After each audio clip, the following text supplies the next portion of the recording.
Lasciamo il porto di Macinaggio. E dove andiamo? Dove andiamo, Mauretto? Adesso andiamo verso San Florent. Navighiamo lungo tutto il dito, costeggiamo interamente, arriviamo verso San Florent, nel golfo di San Florent, e poi lì adesso decidiamo poi dove fermarci. Stiamo veleggiando. Ecco qua l'isola di Finocchiarola.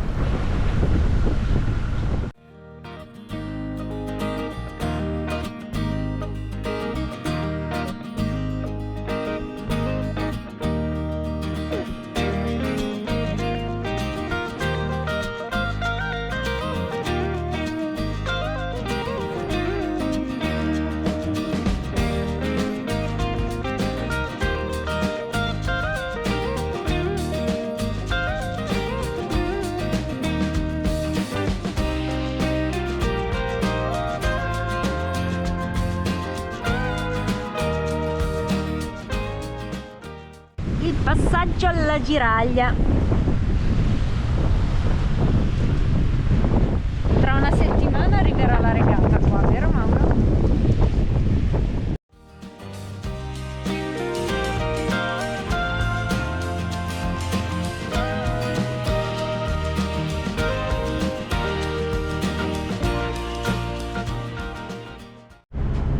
Buongiorno a tutti. Oggi è venerdì 9 giugno, siamo partiti 2 giorni fa dal porto di Andorra, dalla Liguria, e siamo arrivati in Corsica. Abbiamo dormito la notte scorsa nel porto di Macinaggio, che è lato nord-est del dito della Corsica. Abbiamo avuto un'ottima cena in un ristorante locale che conosciamo da anni, dove abbiamo gustato un'aragosta meravigliosa in compagnia degli amici di Andorra che con la barca a motore ci stanno seguendo, tra virgolette, perché sono molto più veloci di noi. Abbiamo proprio qui di fronte il paesino di Centuri, un piccolo borgo di pescatori molto carino, delizioso, che ha un porticciolo colorato e poche case attorno. Famosissimo anche questo paesino per la pesca dell'aragosta. L'idea è di fermarsi poco più avanti in una caletta che a noi piace molto, che si chiama Fiume Santo, sita sulla foce di un fiume, un piccolo rio detto appunto Santu. Mentre navighiamo io prendo quel poco sole che c'è e Mauro lavora al computer. Ogni tanto qualcuno deve pur lavorare, o sbaglio? Lasciamo fare a lui oggi, poi mi metto io al PC. Eccoci ancorati a Fiume Santo, una splendida baietta con un'acqua meravigliosa, piena di pesci. Qui ci sono un sacco di occhiate e salte. Purtroppo il cielo non è dei migliori, non c'è un gran bel sole, ma si sta bene, ci rilassiamo, cerchiamo di goderci queste giornate. Qualche bagnetto, qualche passeggiata e nonostante tutto ci rilassiamo. Ecco Ronic all'ancora. Ecco la nostra Esploratrice. vedetta lombarda, Ecco. che fa l'esploratrice. Vado alla scoperta di Fiume Santo. Venite con me. Andiamo. Ciao Mauretto.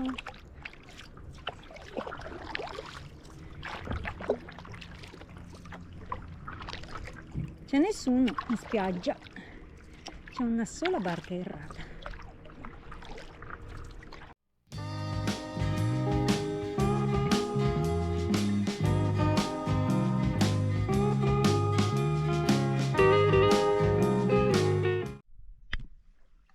Ecco, questo è Fiume Santo, questa è la foce del fiume. Noi siamo ormeggiati là, l'unica barca a vela insieme a questa barca a motore. Qui c'è una spiaggetta, il sentiero che percorre tutto il lungo costa. Qui ora facciamo 2 passi nella foce del fiume. Qui uscivamo col tender, a navigarci sopra. Ora mi sembra che il livello dell'acqua sia abbastanza basso, quindi non credo proprio che si riesca a navigare.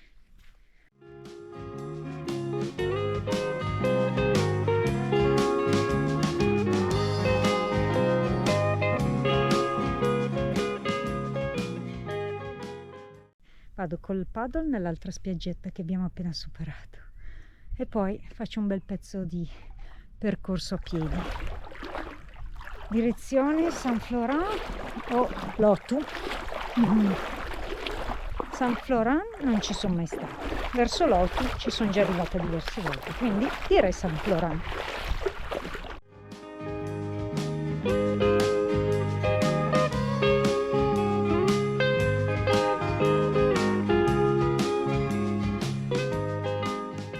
È una splendida passeggiata in mezzo alla macchia mediterranea.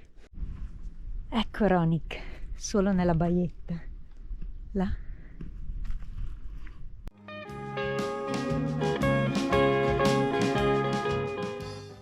E là in fondo c'è San Florent, dietro quella barca a motore, il suo porto.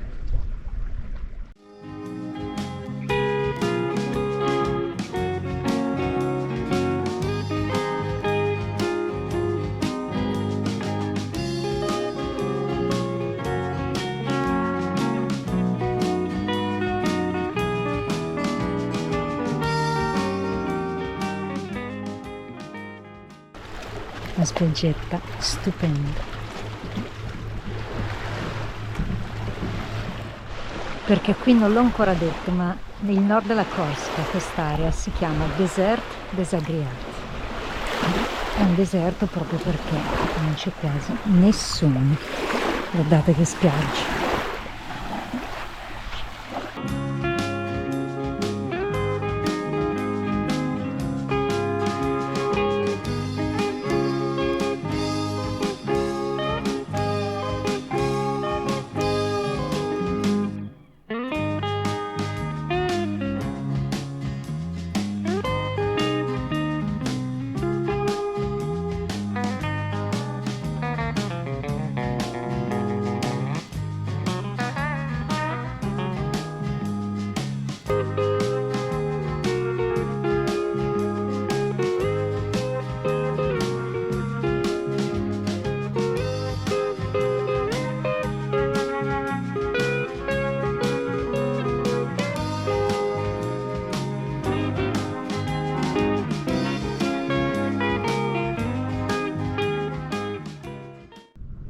Questo silenzio impagabile, uno dei rari momenti della stagione in cui finalmente un po' di silenzio.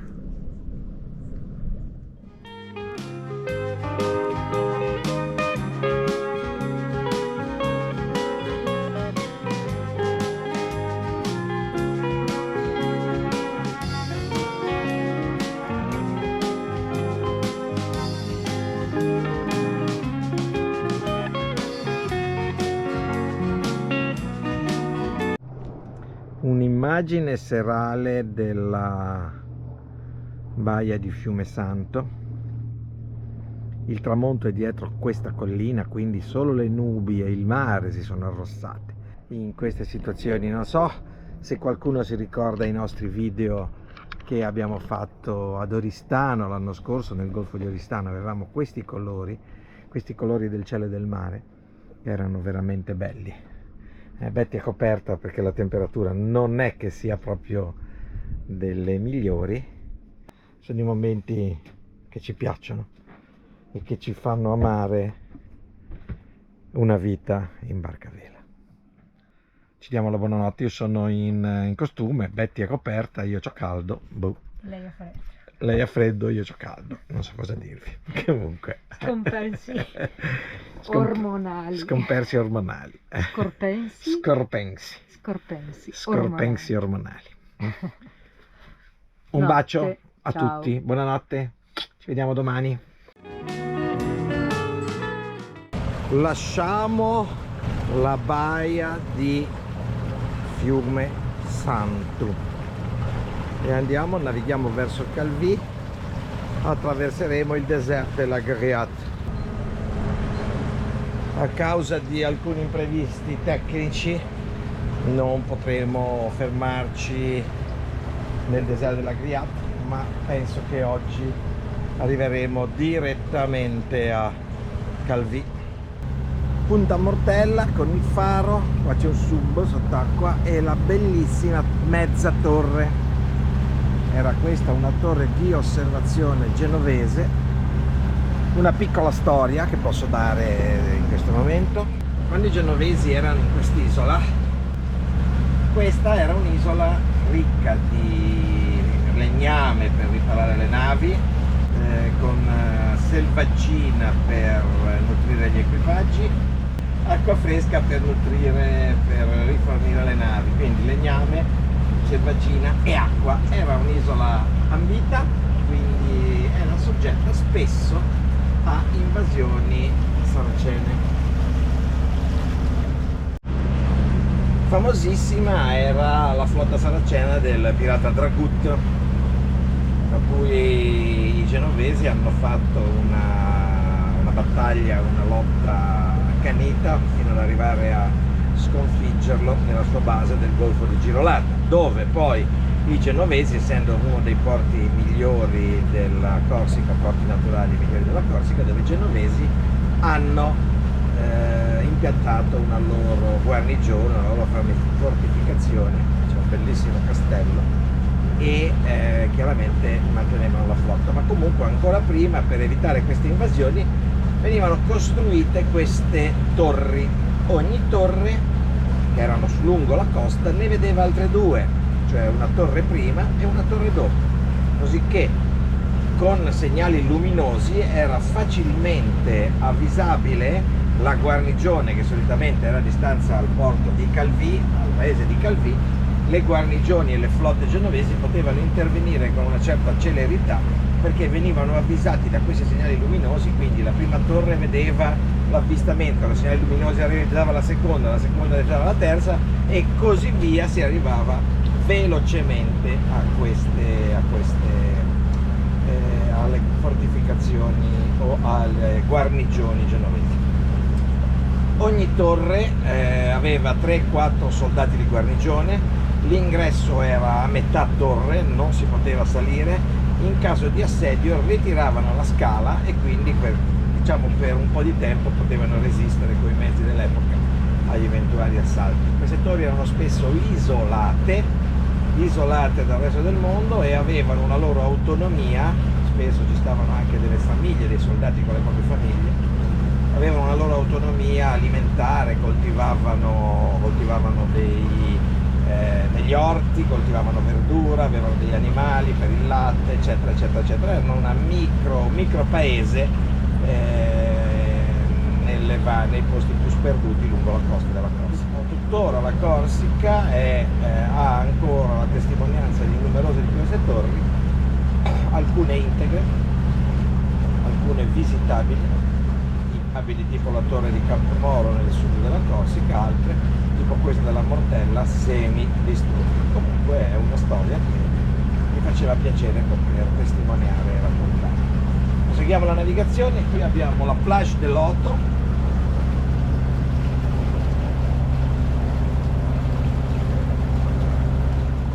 Ecco qua che siamo arrivati alla famosissima plage della Saleccia, una lunga spiaggia di sabbia bianca in acqua cristallina. Come dicevo, purtroppo non ci fermiamo in questi giorni perché dobbiamo scendere abbastanza velocemente verso sud e passiamo di qua semplicemente perché siamo lungo costa. Questo è un posto molto bello, una spiaggia di sabbia bianchissima, finissima, sottilissima, in acqua cristallina. Un tempo questa era una spiaggia naturista, oggi come oggi c'è un campeggio dietro, c'è una strada sterrata non proprio semplice ma fattibile da macchine da SUV, macchine fuori strada, e permette di arrivare ormai con famiglie e non solo durante la giornata. Anche da San Florent arrivano dei gommoni che portano i turisti direttamente alla plage della Saleccia. Qui siamo praticamente lungo le coste del désert della Griat. è una 18 miglia di costa assolutamente selvagge, in quanto la route nazionale, la strada asfaltata, passa alta sulle montagne, la strada che collega Saint-Florent con Calvi, praticamente tutta la parte che da Saint-Florent arriva fino allo Stricconi e poi il Rus è all'interno, perché questo è una terra assolutamente selvaggia, molto bella poter passare qua delle giornate, delle notti. È utilizzata molto dai randonnée, da persone che hanno voglia di attraversare a piedi il deserto, oppure da imbarcazioni, soprattutto piccole imbarcazioni che possono entrare nei piccoli fiordi, nei piccoli ancoraggi del deserto. È un posto davvero affascinante del nord-ovest della Corsica.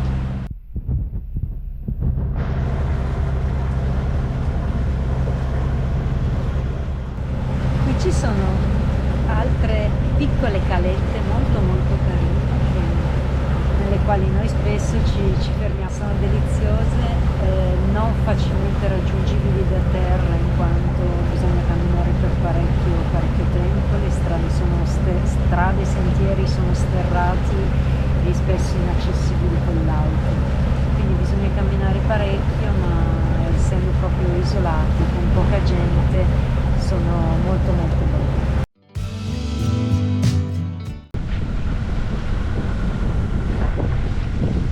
Come si chiama quest'isola che non mi ricordo?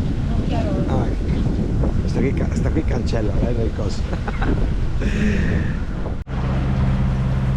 Ecco qua che siamo arrivati alla Saleccia, ecco che siamo, perché mi sono dato una ditata qua.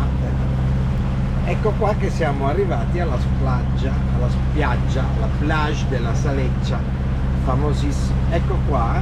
No, vai Mauro, la inquadro dopo, tu parla, poi taglio e metto il video. Ecco qua.